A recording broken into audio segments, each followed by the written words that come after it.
Hello dear viewers, and welcome back to the channel where we meticulously track the intricate dance of duty, tradition, and change within the world's most famous monarchy. Today, we delve into a pivotal moment of transition, a moment where the future king of the United Kingdom, Prince William, is widely believed to have made a truly historic and necessary maneuver to safeguard the very foundation and reputation of the crown. This is a story about reputation, survival, and the cold, hard necessity of putting institution before kinship. Before we unravel the layers of this fascinating development, do remember to show your support for independent reporting on the royals by clicking that like button, subscribing to our channel, and hitting the notification bell so you never miss one of our in-depth explorations. Your engagement helps us bring these stories to light for those who may not have been tracking every development in this saga. The atmosphere surrounding the British royal family had become increasingly charged. There was relentless and mounting public and media pressure directed squarely at King Charles III. The central demand was unequivocal. The monarch must strip his younger brother, the often described disgraced Prince Andrew, of his remaining military titles, and crucially, the use of his public-facing royal honors. Moreover, the public outcry insisted on a permanent ban, preventing the Duke from participating in any official, public-facing royal engagements whatsoever. The scandal surrounding Prince Andrew had become a severe reputational hemorrhage for the institution. The tension reached a critical peak, demanding a decisive response from Buckingham Palace. And finally, that response materialized. On a significant day, the 17th of October, a key statement was disseminated by Buckingham Palace, signaling that the senior members of the royal family had at last heeded the persistent and loud pleas of the public. This was not a soft dismissal. It was an acknowledgement that the stability of the monarchy required action. The very next day, the Duke of York himself stepped forward. In a personal message delivered to the public and the world, Prince Andrew addressed the grave accusations that had long shadowed him. This announcement, highly anticipated and years in the making, marked a true moment of reckoning. In his concise but weighty statement, Prince Andrew confirmed that following extensive and much-needed discussions with his elder brother, King Charles, and the other senior working royals, he would take a definitive step back. He stated clearly that he would no longer use his principal title, the Duke of York, nor would he utilize the myriad of honors that had been previously conferred upon him throughout his life of royal service. This action, while understated in its delivery, represents a seismic shift in the royal landscape, a clear prioritization of the crown's image over personal privilege. To understand the sheer magnitude of this decision, we must turn to the voices that analyze the constitutional and cultural implications of royal actions. Discussing this major update, respected royal commentator Richard Fitzwilliams offered a crucial perspective to Fox News. He did not mince words, emphasizing the absolute necessity of this maneuver for the crown's survival. Fitzwilliams asserted with undeniable conviction that it was essential that this happened. He painted a stark picture of the alternative reality, suggesting that had the situation been allowed to fester, the monarchy would soon have reached a detrimental tipping point. He warned that it would have soon got to the point where anything the monarchy did would have been overshadowed by sleaze. The continuous association of a senior royal with scandal had begun to eclipse the philanthropic and ceremonial work that forms the backbone of the modern monarchy. This was not merely about personal embarrassment, it was an existential threat to the institution's relevance and dignity. The commentator further elaborated on the specific event that made this outcome truly inevitable. He referenced the highly damaging moment when an email, which undeniably demonstrated that Prince Andrew had been untruthful regarding the timeline of his connections and interactions with the notorious Jeffrey Epstein, was made public. This revelation, according to Fitzwilliams, sealed the Duke's fate. Once the public felt they had been deceived, the Duke of York's ability to ever represent the crown again vanished completely. Fitzwilliams did offer a note of relief, however, stating that he was thankful that Parliament was not forced to intervene in this constitutional crisis. The implication here is profound. Had public outrage escalated further, the issue might have been dragged into the political arena, potentially sparking uncomfortable debates about the structure and funding of the royal family itself. The fact that Buckingham Palace managed to resolve the matter internally, albeit under immense public pressure, was a quiet yet significant victory for the continuity of the crown. But the question remains, who was truly the driving force behind this unprecedented and necessary act of institutional cleansing? According to another prominent royal expert, Hilary Fordwich, the answer points directly to the heir apparent. Fordwich claimed unequivocally that Prince William, the Prince of Wales, must have been the strategic force behind Prince Andrew's permanent royal exit and the relinquishing of his titles. This assertion places Prince William firmly in the role of institutional protector, a role that demands difficult choices even when those choices involve one's own family. Fordwich suggests that the future king is not merely concerned with immediate crisis management, but is looking far into the future at the viability, reputation, and survival of the monarchy itself.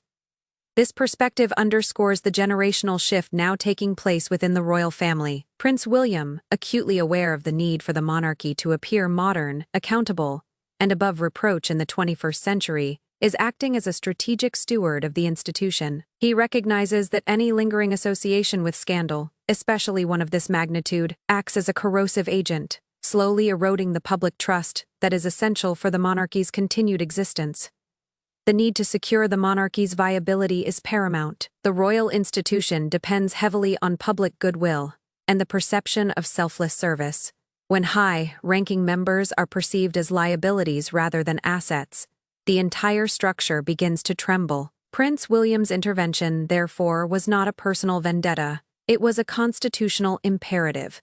He seems determined to ensure that when he eventually ascends the throne, the foundation upon which he stands will be solid and untainted by the shadows of past controversies. This strategic move by the Prince of Wales, pushing for definitive action on Prince Andrew, marks a major victory for the future of the British monarchy. By successfully removing the intense negative spotlight that had long overshadowed the good and often quiet work performed by the rest of the royal family, William has effectively cleared the decks. This action allows the monarchy's focus to return to its core purpose: duty, charity, and public service. The long-term benefits of this decisive action for his future reign are incalculable. A clean slate.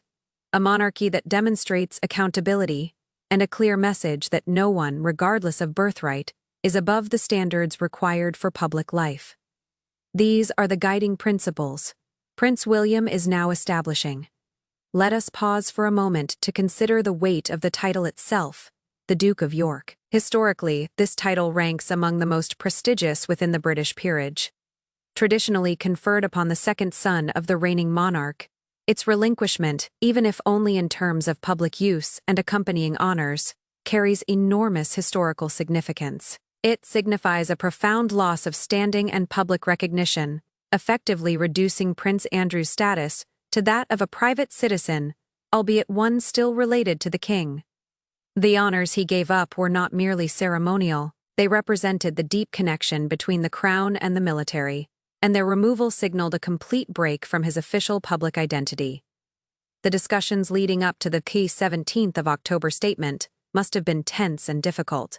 King Charles III, having only recently begun his reign, was forced to confront a deeply sensitive familial issue, one that had the potential to define the early years of his monarchy. The choice before him was agonizing: protect his brother, or protect the crown. The fact that Andrew released his personal statement confirming his withdrawal suggests a negotiated settlement, spearheaded by the pragmatism and strategic insight of the heir Prince William. This episode perfectly illustrates Prince William's evolving role as a modernizer. He has consistently advocated for a slimmed-down monarchy, an institution focused squarely on its core duties, free from unnecessary expense or distraction. Prince Andrew's controversies represented the antithesis of this vision. His continued association with the crown was a massive distraction, draining both resources and goodwill. The swiftness and finality of the action once taken demonstrate a new resolve at the heart of the palace, a signal that the era of tolerance for personal scandal that compromises the institution is now over. This decisive moment forms a crucial foundation for King Charles III, enabling him to pursue his ambitious plans for the future, unburdened by the ongoing demands to address his brother's conduct.